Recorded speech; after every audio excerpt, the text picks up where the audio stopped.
당신의 건강을 위한 가장 지적인 선택, 박건의 헬스한 초대 박건입니다. 반갑습니다. 오늘은 풍부한 임상 경험을 갖고 계신 인공관절 수술 권위자를 모셨습니다. 자, 정형외과 전문의이신 이광열 원장님이 나오셨습니다. 원장님 어서 오세요. 네, 안녕하세요. 아유, 반갑습니다, 원장님. 초대해 주셔서 감사합니다. 아유, 바쁘신데 이렇게 나와주셔가지고 대단히 감사합니다.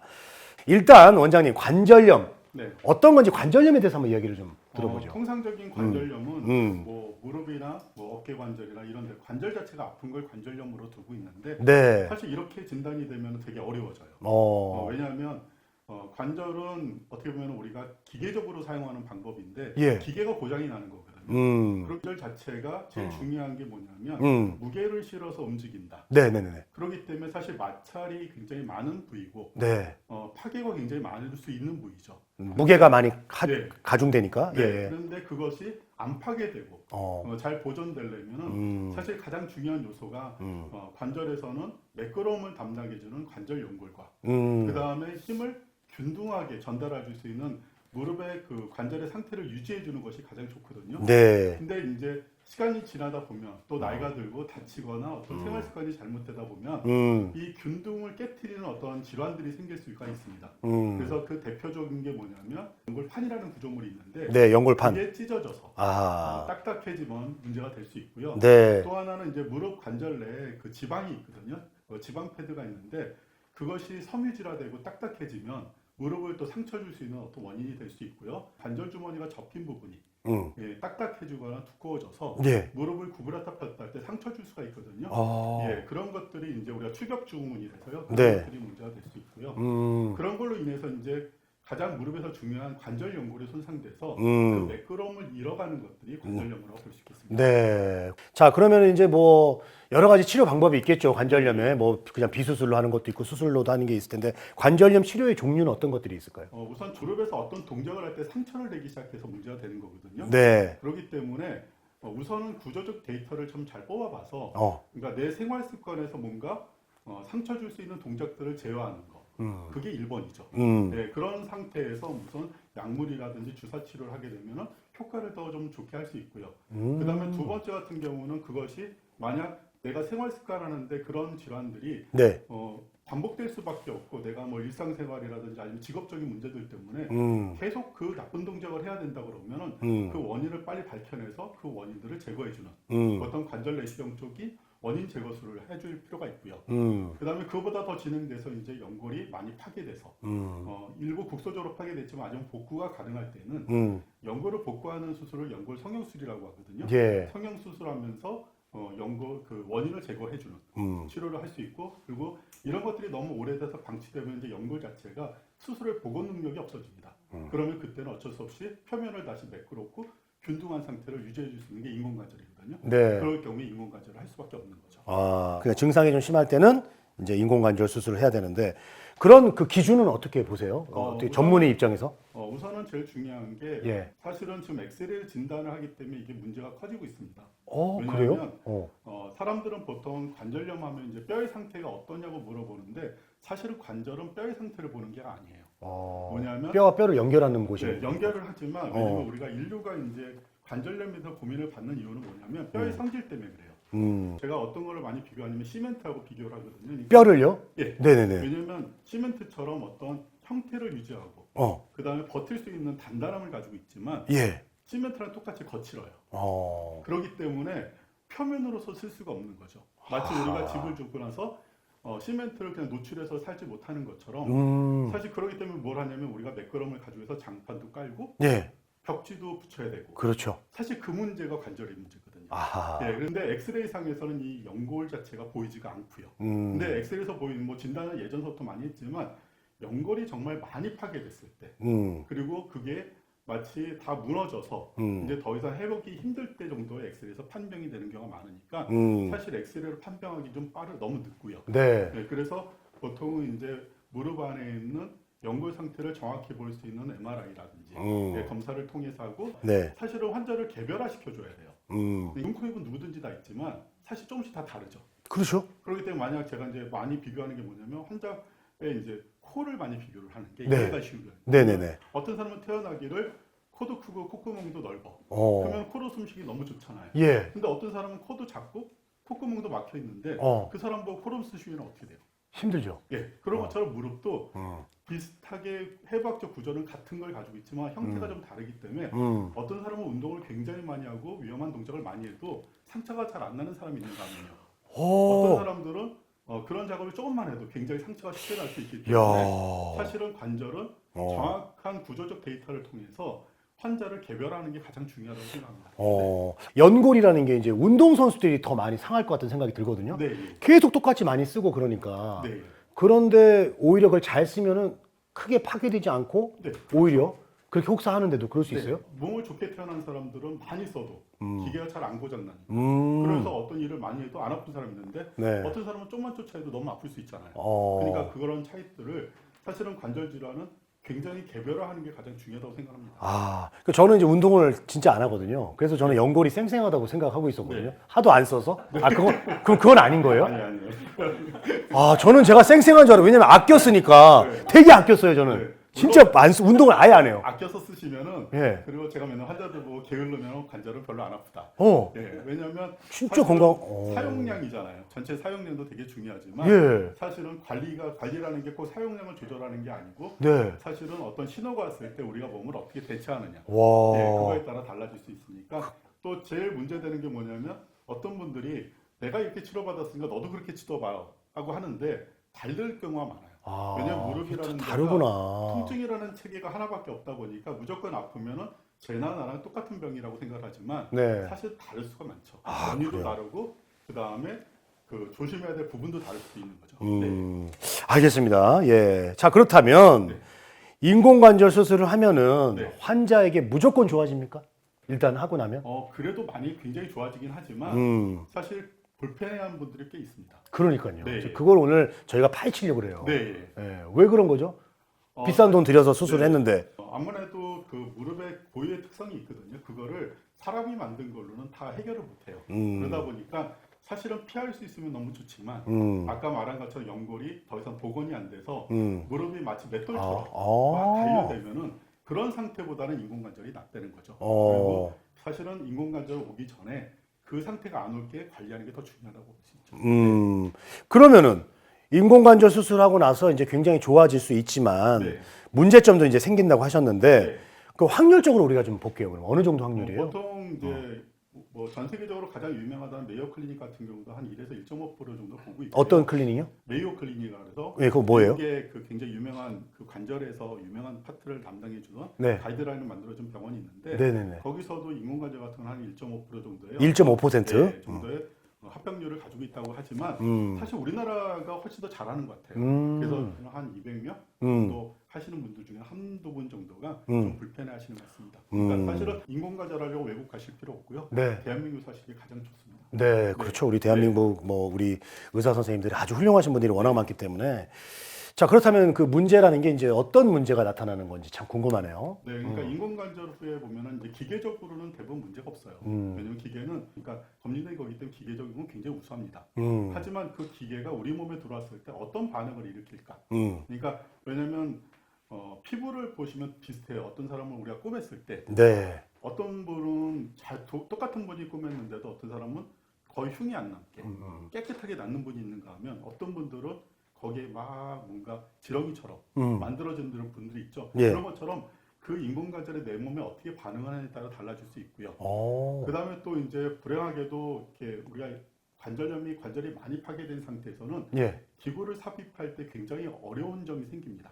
왜냐면 우리가 기구가 제일 중요한 게 뭐냐면 기구를 삽입해서 윗뼈하고 아랫뼈가 균등하고 그 다음에 구부렸을 때 그 동질성을 가질 수 있게 회전력을 잘 맞춰야 되고 정렬을 잘 맞춰야 되거든요. 그렇죠. 이질감이 없어야 되겠죠. 네. 근데 그런 부분들이 그 너무 많이 망가져서 그 정렬을 맞추기가 굉장히 어려울 수도 있고요. 또 하나가 이제 관절을 그동안 많이 치료받다 보면은 주사를 많이 맞았거나 그러면 사실은 주위에는 연부 조직들이 많이 상해 있는 경우들이 많거든요. 네. 그런 경우에는 또 예후가 또 나빠지는 경우도 있고요. 또 오랫동안 아파하셨기 때문에 이제 근육들이 상당히 망가지는 경우가 많거든요. 네네네. 관절도 중요하지만 관절을 운영하는 그 근육들도 굉장히 상태가 중요하거든요. 네. 그런 것들 때문에도 또 힘들어하시는 경우도 있고요. 여러 가지가 있을 수 있습니다. 대표적인 것들이 연부 조직에 문제가 될 수 있는 게 뭐냐면 기계를 꼈는데 네. 아까 전에 말씀한 것처럼 어떤 사람은 흉이 적은 상태, 그러니까 무릎이 곧게 나면은 네. 근육과 뼈가 이렇게 잘 움직이게 나면은 좋은데 예. 그게 늘러붙으면 근육이 안 움직이겠죠. 어. 그래서 다리가 뻣뻣해서 잘 안 구부러지는 분들이 강직이라 그래서 오는 경우가 있고요. 그래요? 또 어떤 분들은 거기에 그 관절이 쓰는 그 간격에 음. 기계들이, 그러니까 조직들이 끼어 들어가서 네. 운동을 제한하는 경우도 있습니다. 그리고 또 이제 그 기계를 넣으려면 뼈하고 기계를 사이에 이렇게 우리가 접착제를 붙여야 되거든요. 네네네. 근데 그 접착제가 약간의 이렇게 불순물들이 나오면서 그게 이물질 반응들이 있고요. 또 금속 자체가 굉장히 안전하게 만들어진 거거든요. 근데 그런 것들이 알러지 반응 아주 특이하게 굉장히 드물긴 한데요. 네. 우리나라 같은 경우 거의 보고되지 않지만 외국 같은 경우는 그 알러지 같은 것들이 문제가 돼서 또 문제가 될 수 있습니다. 그래서 사실은 그런 원인들은 아까 말씀드렸던 하나하나 환자들마다 네. 상세하게 관찰해 주는 게 가장 좋습니다. 이런 문제들이 병원에서 이제 잘 발견 못하는 그런 경우가 많다고요, 생각보다. 네, 대부분이 많은 게 뭐냐면 네. 우리가 아까 전에 말씀드린 것처럼 무릎의 어떤 구조적인 원인을 찾을 때는 뼈가 문제가 아니고 그 싸고 있는 연골이라든지 연구 조직의 문제일 가능성이 높거든요. 예. 근데 그거는 엑스레이에서 안 보여요. 아하. 그러니까 보통 병원에 인공관절 환자들이 병원에 갔을 때 아프다 그래도 엑스레이밖에 찍을 수가 없거든요. 네네네네. 왜 그러냐면 MRI를 찍어보면 좋은데 MRI를 못 찍는 게 뭐냐면 MRI 성질이 자장을 이용해서 우리 몸에 반응을 보는 거거든요. 예. 자장 공격을 해서 어떻게 보면 반응을 보는 거기 때문에 사실 이 금속이 들어가면 이 자장 반응에 그 간섭이 생겨요. 그러니까 그러다 보니까 인공관절 환자들은 MRI를 찍을 수가 없습니다. 그러니까 무릎에 어떤 연부적인 문제가 생겼는데도 그걸 알 수가 없는 거죠. 그러다 보니까 환자분들이 원인을 못 찾고 또 의사분들을 엑스레이를 봤을 때는 괜찮다 그러니까 환자분들은 사실은 굉장히 이제 당황스러워지는 거예요. 예. 그러니까 왜냐면 나는 아프고 힘든데 없대. 또 근데 거기다가 이제 자녀분들이 어렵게 시골에 계신 분들 같은 경우는 자녀분들이 효도하는 측면에서 네. 치료해줬는데 만약 건강한 모습을 보여주면 그런 효도가 도움이 되잖아요. 그렇죠. 근데 막 아파하고 힘들어하면 사실 자녀분들한테 경제적 부담도 줬는데 또 내 모습은 아프고 힘들면은 어떻게 해요? 어떻게 방법도 없거든요. 그러다 보니까 그런 분들이, 그래서 제가 인공관절을 아픈 분들이 어떻게 보면 관절 측에서 보면 가장 불쌍한, 어떻게 보면 가장 어떻게 우리가 고민하고 많이 해결해야 될 문제가 아닌가라고 생각해서 사실 치료 방법에 대해서 오늘 말씀을 드리려고. 근데 이제 난 아파. 아까 말씀하셨듯이 병원에서 발견을 못 해. 그럼 어떻게 해야 돼요? 그럴 때는 그러면? 그러니까 아까 전에 대표적인 게 뭐냐면 아픈 이유가 안 구부러진다. 안 구부러지는 그러니까 거. 구부리는 게 너무 힘들어서 아프다라고 하시는 분들은 유착의 가능성이 있으니까요. 그 부분을 확인해 보는 게 좋고요. 네. 그 다음에 이제 무릎이 괜찮았다가 어느 순간서부터 붓고 아프다. 네. 그거는 이물질 반응이기 때문에 네. 그거에 대한 치료를 이제 받으려고 검사를 해봐야 되는 거고요. 어. 그 다음에 아까 전에 어느 동작에선 괜찮은데 어느 동작이 너무 심하게 아프다. 그거는 관절 내 끼임 현상이 가능성이 높거든요. 네. 그러니까 그런 것들은 그런 것도 또 찾아봐야 되는데 아까 말씀드린 이런 것들이 다 뭐냐면 엑스레이에서는 몰라요. 그래서 뭐냐면 이제 근데 무릎을 볼 수 있는 검사가 두 가지였어요. 크게. 우리가 이제 가장 많이 얘기되는 관절 내시경이 지금 굉장히 최첨단 수술 방법으로 알고 있잖아요. 근데 네. 사실은 네. 관절 내시경은 수술 방법이 아니고 원래 검사 방법이에요. 그래서 그러면서 이제 근데 그게 워낙 공격적이다 보니까 사실은 많이 활용될 수가 없었고요. 또 1980년대, 90년대 되면서부터 이제 MRI라는 검사 방법이 되니까 비공격적인 방법이 되니까 사실은 지금은 수술 방법을 알고 있지만 사실은 관절이 그 인공관절이 아프시다 그러면 사실 내시경 검사를 한번 추천해 볼 경우가 많습니다. 왜냐하면 내시경 검사가 어떻게 검사에서 위험하긴 하지만 네. 공격적인 방법이지만 장점은 가지고 있어요. 왜냐하면 아까 엑스레이라든지 다른 거로 발견되지 않을 때 그거를 안의 관절의 상태를 확인해 봄으로써 원인을 찾을 수도 있고요. 네. 근데 찾음과 동시에 수술이 이루어지는 거죠. 그러니까 원스톱 서비스가 가능하니까 그래서 보통 관절 내시경 쪽 접근을 해보는 게 좋다고 생각합니다. 그 원장님도 그런 문제점을 발견하기 위해서 이제 내시경으로 좀 진단을 하시는 편이세요? 네, 하고 있습니다. 자, 그러면은 이제 실제 케이스를 좀 알아보도록 하겠습니다. 실제로 이제 진료한 케이스 어떤 것들이 또 대표적인 경우는 어떠냐면 한 분이 그 강릉에서 인공관절을 하셨어요. 예. 한 그때 당시에 61세 정도 여자분이셨는데. 예. 근데 강릉에서 반대쪽을 저한테 받으러 오신 거예요. 그래서 이상하잖아요. 예. 그러니까 수술을 이제 하고 나서 물어봤어요, 환자한테. 아니 왜 강릉에서 수술하셨는데 반대쪽을 저한테 와서 하시느냐. 그랬더니 환자분이 원장님 저 강릉에서 수술을 했는데 예. 무릎이 너무 불편하다. 그래서 거기서는 다시는 하고 싶지 않아서 자기가 물어봐서 원장님한테 수술 받으러 왔다. 그래서 자세히 물어보니까 아까 말씀드린 것처럼 끼임 현상이 크신 거예요. 그래서 그 환자를 이제 반대쪽으로 인공관절하고 얘기를 하다 보니까 그래서 퇴원하기 전에 그러면 원장님 저는 내시경을 한번 보고 싶습니다라고 했더니 네. 봤더니 그걸 이제 수술해드렸거든요.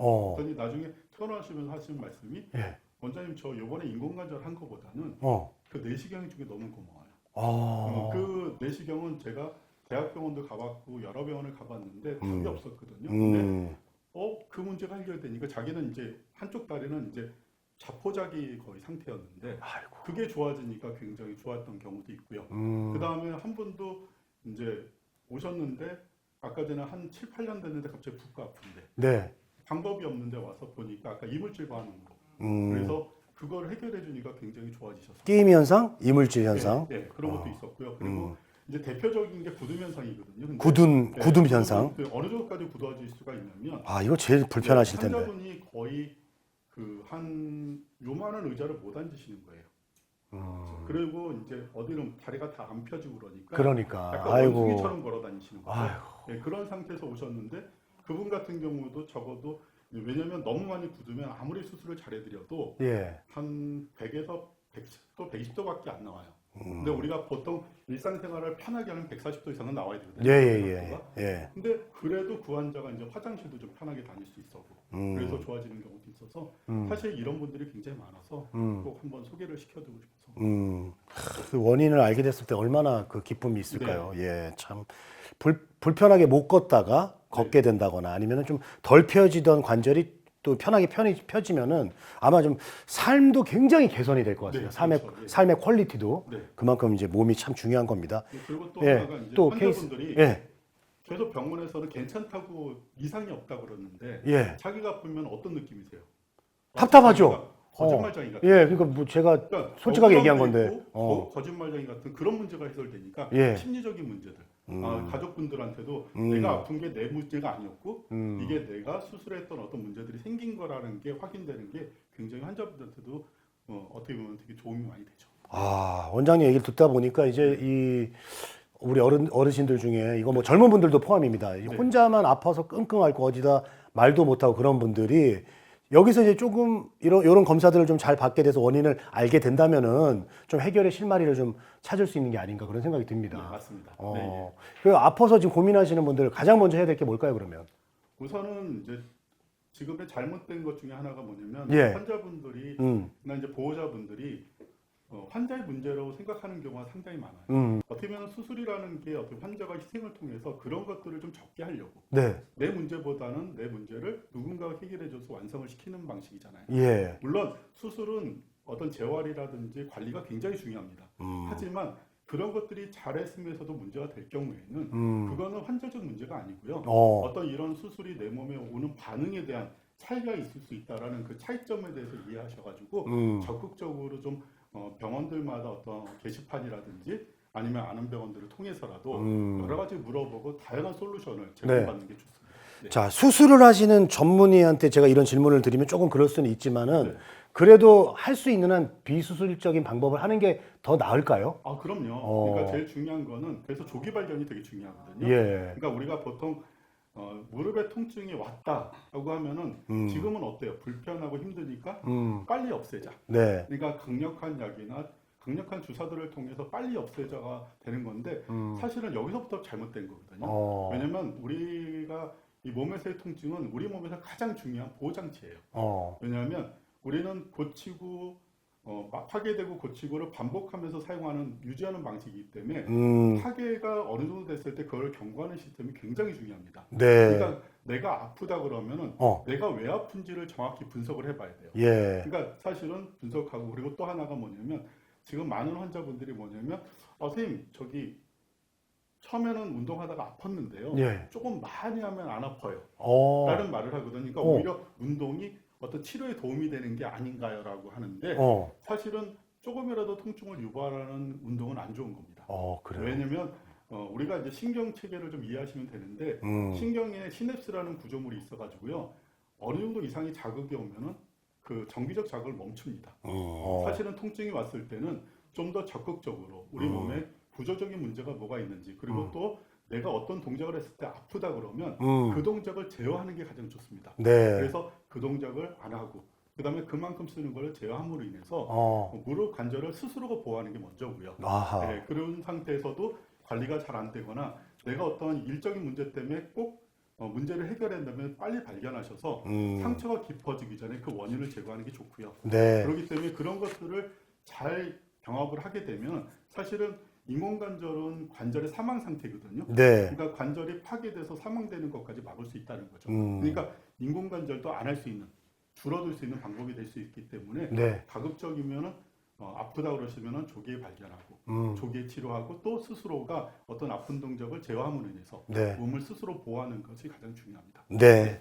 알겠습니다. 오늘 인공관절에 대해서 한번 자세히 또 이야기를 나눠봤습니다. 이게 사실 자기 몸은 자기가 제일 잘 알거든요. 네, 예.